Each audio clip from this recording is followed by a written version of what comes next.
மணத்தக்காளி கீரை சாம்பார் பண்ணலாம் வாங்க. ஒரு வாணலில் எண்ணெய் ஊற்றிட்டு எண்ணெய் நல்லா காஞ்ச பிறகு கடுகு உளுத்தம் பருப்பு சேர்த்துக்கோங்க. அது நல்லா பொரிஞ்சதும் வரமிளகா, கருவேப்பிலை, பூண்டு சேர்த்து நல்லா வதக்கிக்கோங்க. வதக்கின பிறகு கட் பண்ணி வச்சுருக்க வெங்காயம் சேர்த்துக்கலாம். அது நல்லா பொன்னிறமாக வறுக்கட்டும்.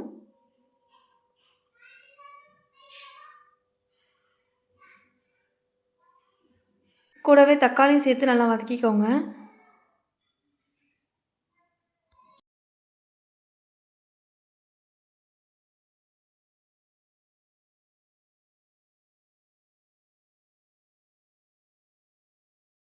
தேவையான அளவு உப்பு போட்டுக்கலாம்.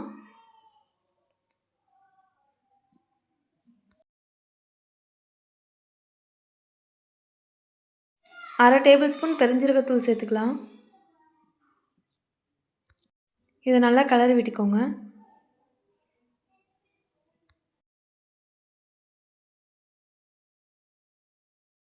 மணத்தக்காளி கீரையை தண்ணியில் நல்லா வாஷ் பண்ணிவிட்டு சின்ன சின்ன பீஸாக கட் பண்ணி வச்சுருக்கேன். அதை இப்போ சேர்த்துக்கோங்க. நல்லா தக்காளி வெங்காயத்தை கூட நல்லா வதங்கணும்.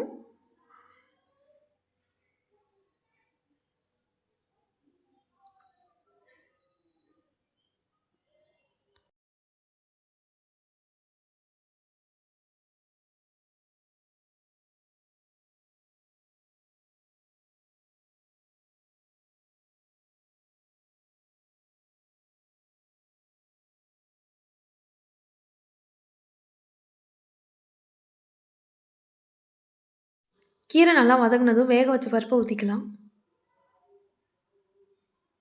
பருப்பு நல்லா கொதிக்கட்டும். இது கூட கொஞ்சம் தண்ணி சேர்த்துக்கலாம். 5 மினிட்ஸ் நல்லா கொதிக்கட்டும். மணத்தக்காளி கீரையில் விட்டமின் சி அதிகமாக இருக்கிறதால நோய் எதிர்ப்பு சக்தி அதிகரிக்க உதவும். வயிற்றுப்புண்ணை குணப்படுத்த ரொம்பவே ஹெல்ப்ஃபுல்லாக இருக்கும். கண்ணுக்குமே இது ரொம்ப நல்லது. நல்லா கொதிச்ச பிறகு அடுப்பை ஆஃப் பண்ணிக்கோங்க. தேங்க்யூ ஃபார் வாட்சிங்.